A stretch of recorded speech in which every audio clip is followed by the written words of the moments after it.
All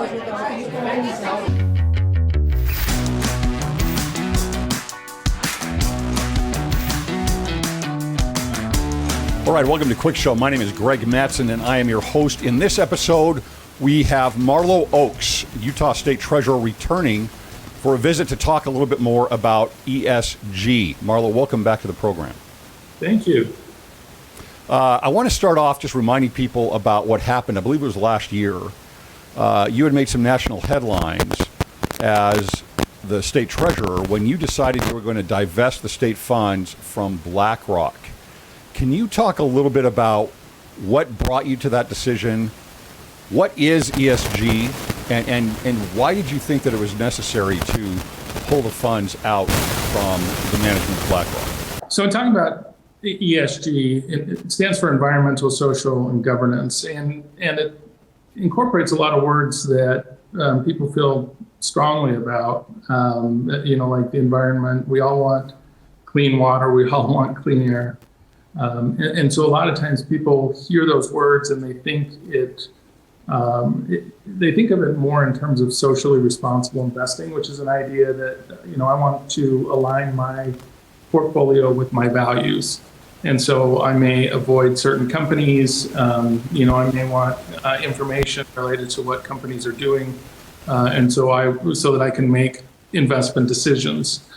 What people don't see is the collusion that's happening behind the scenes and the shareholder activism that's pushing companies to adopt certain policies and act certain ways that, frankly, is not in the best economic interest of shareholders. So, and so when I first started looking into ESG, one of the things that struck me as odd is why were banks boycotting fossil fuel companies in West Virginia, for example? Why were they not willing to provide capital for fossil fuel projects? I thought that was really odd. And so then I learned really that large asset managers like BlackRock were pushing an ideology onto corporate America that was really separate and apart from the investment of portfolios. And yet that is what is happening. So companies that, like a BlackRock, that are managing all of this money, using the power of that money to push a company like ExxonMobil to cut oil production, that actually leads to them selling assets to companies like PetroChina or one of the other major developing country state-owned oil enterprises. That's not good for the environment. ExxonMobil has much better standards extracting oil than these state-owned enterprises. We have the best standards in the world. And so it just didn't make sense. My concern with BlackRock is that they were really kind of the tip of the spear and really being very vocal and very active against companies, trying to push them to adopt policies that were not necessarily in their best economic interest and that didn't necessarily even make sense. And so yeah. This ESG then is essentially a corporate social credit system, right? I mean, it's a social credit system where these corporations now are going to be scored on their ESG, right? Their environment, social, and governance, which is set up basically by certain departments or branches of the UN is where this came out of. And so you have this interesting dynamic that happens, right? You've got a CEO of a company. Let's talk about, Anheuser-Busch, right? Where you had the Dillan Mulvaney who came in as a spokesperson for them. There was major pushback on this. But their ESG score goes way up when they have a Dillan Mulvaney come in and act as the spokesperson. And so a CEO typically, you would think, is going to say, well, I know my consumer base. I know who they are. I'm going to provide the best product for them and the best branding for them. And this is going to be what works best for the shareholder. But now there seems to be this dichotomy, these two different pressures that are coming down on these large corporations. that says, well, yeah, you've got your shareholders and you've got your consumers, but now, if I've got BlackRock and State Street and Vanguard, these major asset managers that have major influence in the flow of capital throughout the world. Yeah, so and it might be helpful just to step back here and recognize where these pressures are all coming from. So the UN back in 2004 created a document, Who Cares Wins. They brought together financial institutions to figure out how to better integrate ESG. It's the first time those words had been used in print. And it's interesting because they said only if all actors contribute to implementing ESG can significant progress be made. But when you have all actors pushing an agenda, that is completely counter to capitalism and free market capitalism, because the only way markets work is to have different views about the future, we have all these different entities, different banks, different financial institutions. Some may be willing to take a certain risk, others take a different risk. But the whole market premise, certainly in the publicly traded markets, is that corporations need to serve their shareholders. And of course, there are stakeholders involved. The stakeholders being, government. If you're paying taxes, right, as an entity, you're going to pay taxes. You've got to pay your bondholders. You've got to pay your suppliers. Your employees get paid. All of these different stakeholders get paid. And who is the last stakeholder to get paid? It's the shareholder. And so in traditional capitalism, yes, there are stakeholders, but the shareholder, because they are at the bottom of the food chain, their interests have to be protected. And that's where that fiduciary obligation comes in for management and the board to serve the shareholders' interests. Because in a bankruptcy, the shareholders are the ones that get left with nothing. And so shareholder supremacy is a very important doctrine in the capital markets. Under ESG, now we've moved from a shareholder supremacy to say, well, the shareholder is just one of many stakeholders, and therefore, really companies need to serve society. And when you serve everyone, you end up serving no one, which leads a power void where you are serving the shareholder activists. That's what we're seeing today, where you have shareholder activists and these leftist shareholder groups pushing corporations to adopt policies that are counter to shareholders' interests. And it seemed to be serving a different purpose than even their customers. It's very disorienting, I think, for people because it doesn't make a lot of sense.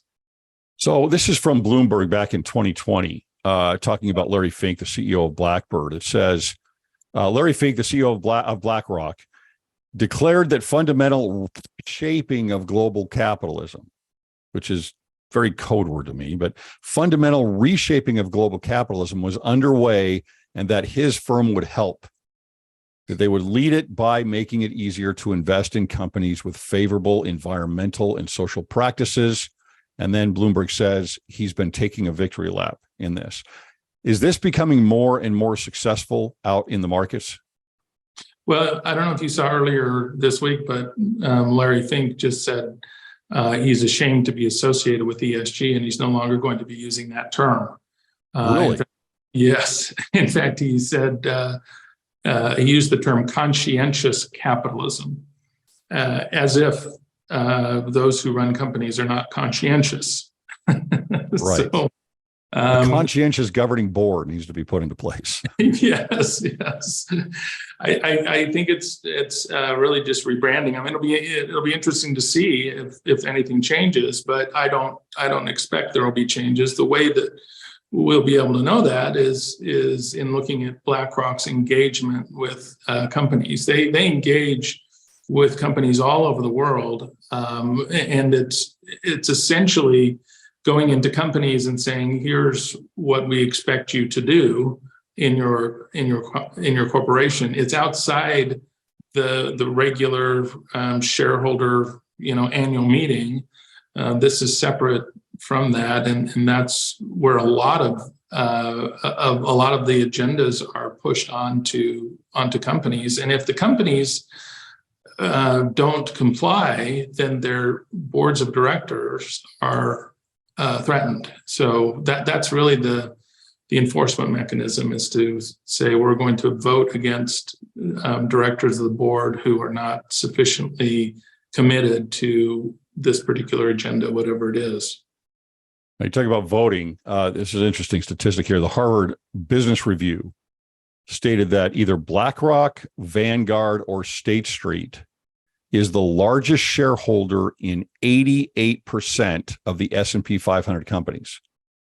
So again, when you're talking about stakeholders in this, it's not, the asset managers have taken the position of, we're not only going to help produce capital and shareholders, right, but from our funds, but we're also going to vote in your companies. I mean, they have, I've got the number here. Let me make sure I've got this. I think there it is.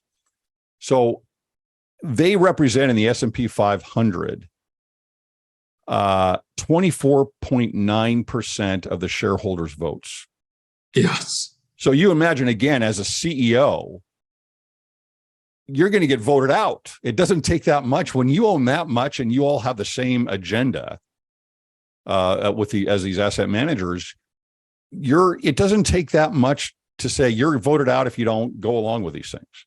Yeah, and so if you take the largest shareholders, which are the passive investment managers, the other dynamic is with proxy advisory firms. There are two firms that advise other institutional investors. So the Fidelities of the world, the Capital Group, large institutional holders. They have so many holdings in stocks of companies around the world. They end up with thousands of votes that they have to cast on behalf of their shareholders. And so rather than take on that burden themselves, because it's very cumbersome, there's really not much of a payback on it, they will contract with one of these advisory firms that will tell them how they should vote their proxies, how they should vote their shares at the corporation. And really there's an oligarchy or just two firms that essentially run that market. And they are even more influential because they represent even more shares in some cases. They can swing a vote up to 40%. If they are for a particular proposal. So you combine those two things. You have three investment managers that have large holdings, and then the proxy advisory firms that are advising the other major shareholders. And suddenly you have a marketplace that is pushing in the same direction, the same issues. It's very counter to what any of us thought could happen in our capital markets. Well, it number one, it puts this power structure, right? This level between the shareholder and the company, and secondarily, it removes the influence of the individual shareholders. Yeah, it's the opposite of call it a democratic process, a corporate democratic process, or of capitalism, where the people actually owning the shares, because the asset managers don't own the shares, right? They just control them. The individuals, and most of these shares are owned by retirement funds. Well, it's individuals that are. Yeah, the mutual fund actually owns the shares on behalf of the investor.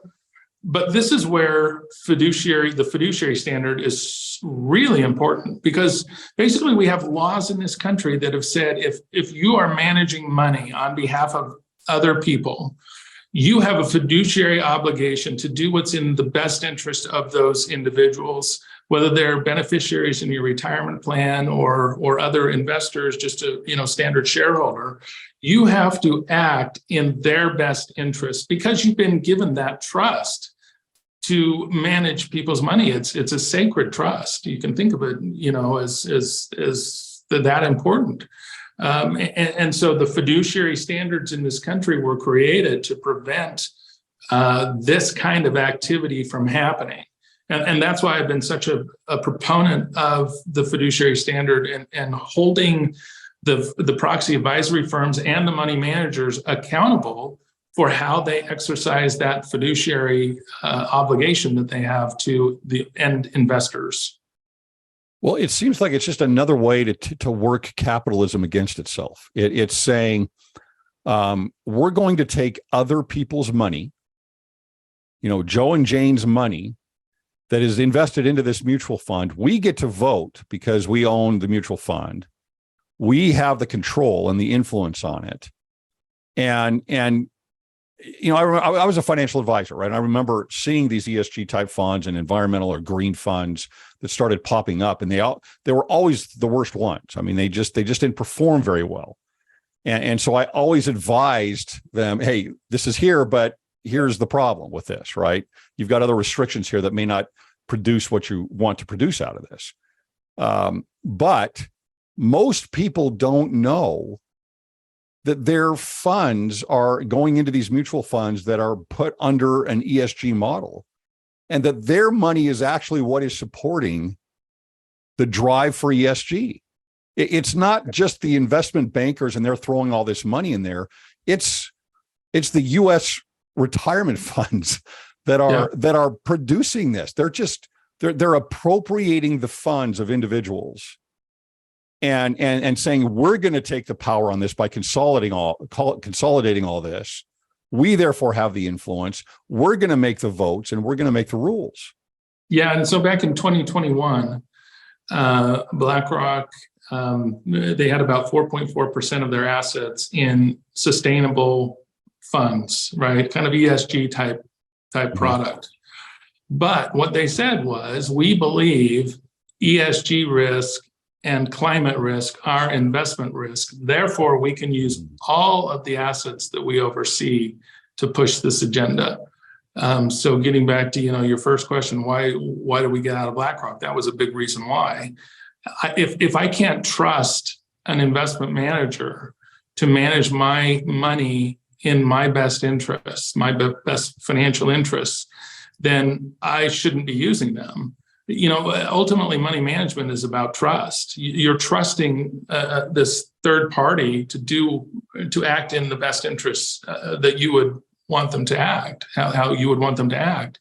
And if they're not doing that, then that's clearly a violation of trust. But that's the part that people don't see is this expropriation of other people's money. They're taking index funds and applying ESG factors, essentially going into companies, engaging with the companies because they have these large ownership shares, and pushing an agenda on the company that is outside really kind of traditional investment strategies. It's a passive fund, but they're acting very much like activists to push an agenda. Yeah, because they're an investor. An individual investor might say, well, I don't want to go into a fund that invests into, tobacco or whatever else it might be. But what they don't know is, well, these other funds that you're going into that you don't think there are any issues here, or they don't go against any of your morals or whatever it might be, they are actually driven by a different agenda. Mm-hmm. And because of the scores on ESG or conscientious investing. And so we're supporting it. Yeah, and we don't realize it, and if people have certain values, I am very sympathetic to that. Sure. If you want to implement a portfolio where you're not invested in tobacco or firearms gambling, whatever it is, right? Please, by all means. What's happened though is different. Is that now we're taking investment dollars that are often in retirement plans. People don't know that the money is being used this way. It's not labeled that way. They don't have the ability to move the money if they wanted to because it's in a retirement plan that somebody else is managing, or it's just part of the lineup, and you can't get away from that investment house that is pushing this. And so people really don't have a choice in in what is happening to their money. That's a big part of the problem here.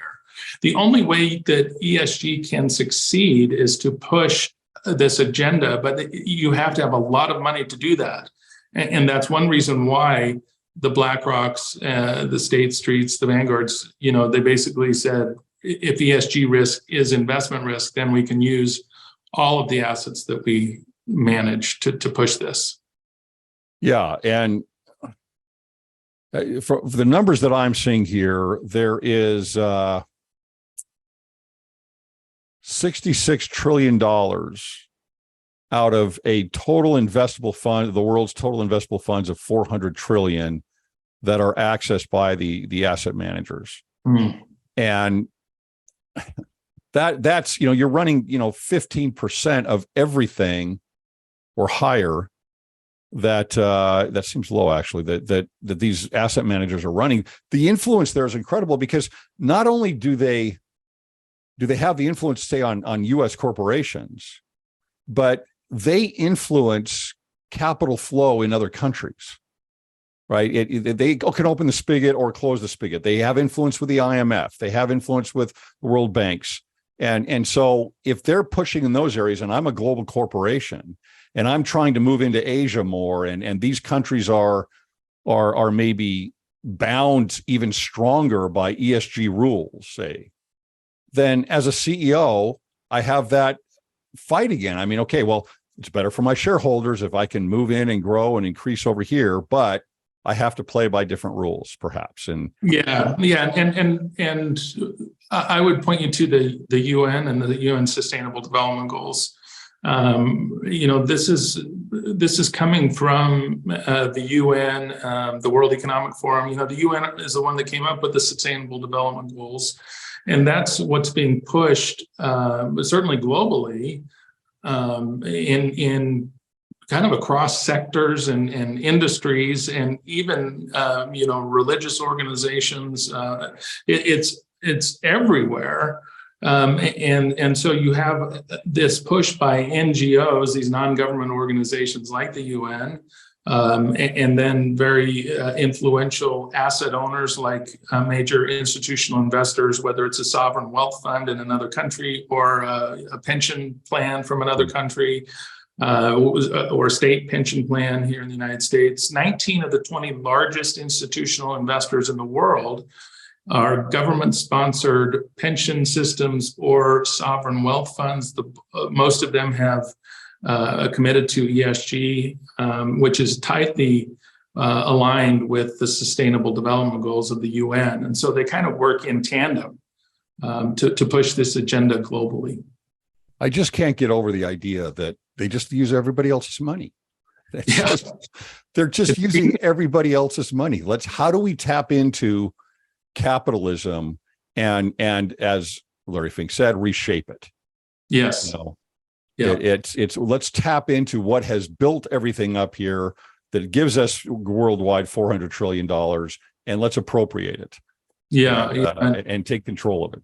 Yeah, and it shows the success of demonizing capitalism and our free market system, right? I mean, business is demonized in a lot of cases. Businesses feel obligated to say, this is how we're giving back, as if they've stolen something, right, from society, and people often look at businesses as greedy and out to get them, and I think this is sort of a byproduct of that war on business and war on capitalism, this really harsh rhetoric against a system that has created more wealth and more innovation and has made us better off than at any time in the world history.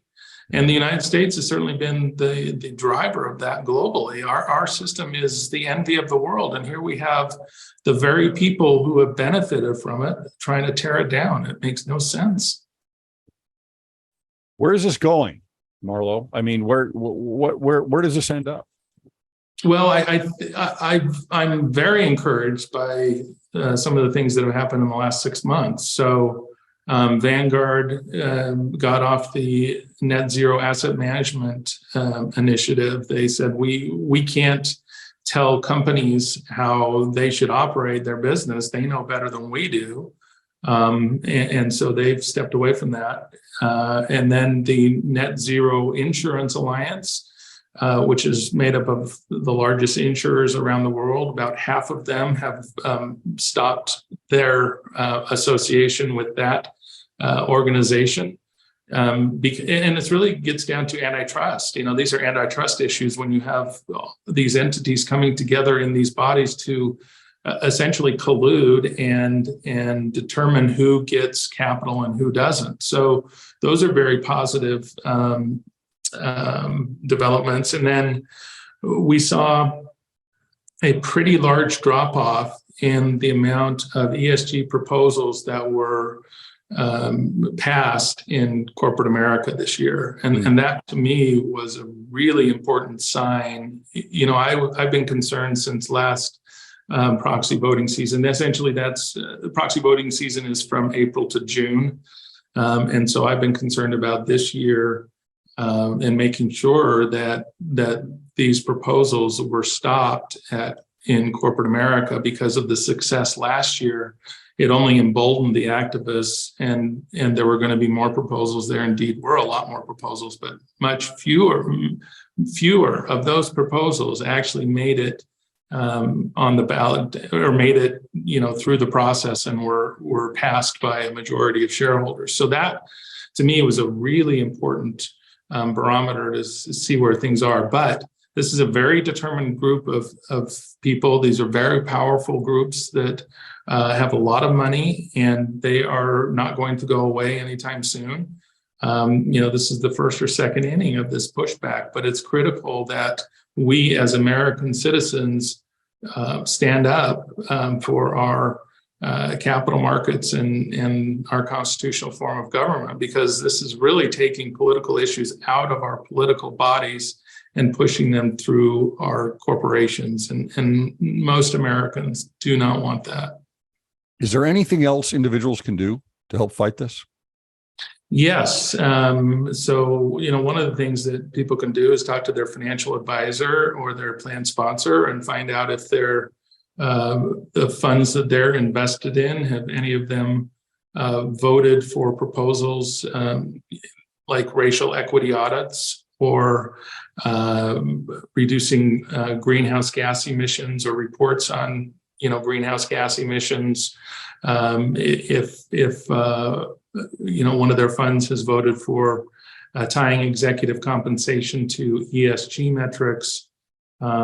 If a fund that they're invested in is systematically underweighting investment in coal or natural gas or fossil fuels or firearms, things of that nature. These are conversations that people should be having with their financial advisors and their retirement plan sponsor,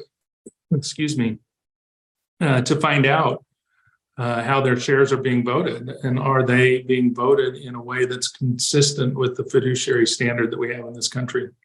Yeah. Well, it's interesting. I have Bloomberg also reported the following recently. They said that they ran an audit and they said that only 1 in 155 ESG upgrades scoring of the S&P 500 companies cited an actual cut in emissions as a factor. Right. So there's another layer, of is it even effective? Do they even care if it's effective? And right. What is the actual result of the ESG score? Does it make a difference? Right. Well, and I think one of the scores that does seem to have a lot of power is the Corporate Equality Index. I think by the Human Rights Campaign. Mm-hmm.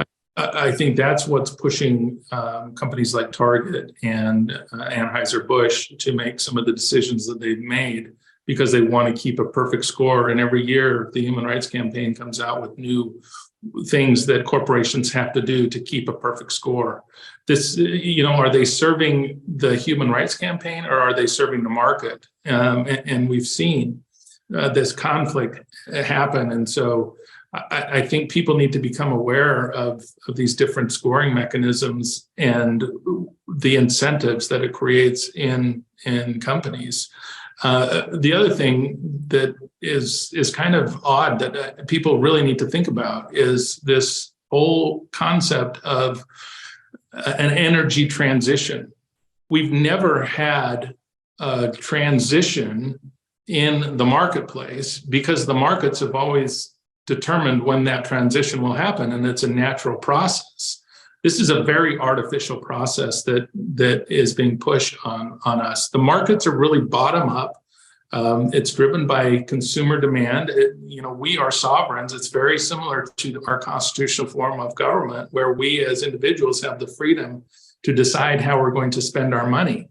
This energy transition and move to become net zero is the exact opposite, where it's coming top down. It's like centralized control. It's saying, here's what you have to do.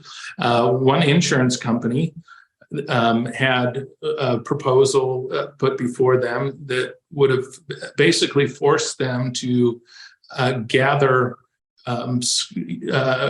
greenhouse gas emissions data on all of their clients. And those clients happen to be people like you and me and small businesses. And suddenly this shareholder proposal would force the insurance company to gather all of this information. And the shareholder activists basically said, yeah, this isn't really about your company. This is about the environment on a global scale. And we want to punish those who are not going along. We want to make insurance either unattainable or more expensive for people who do not have a transition plan in place. And the next step is to then say, okay, you have your transition plan. How are you cutting your carbon footprint?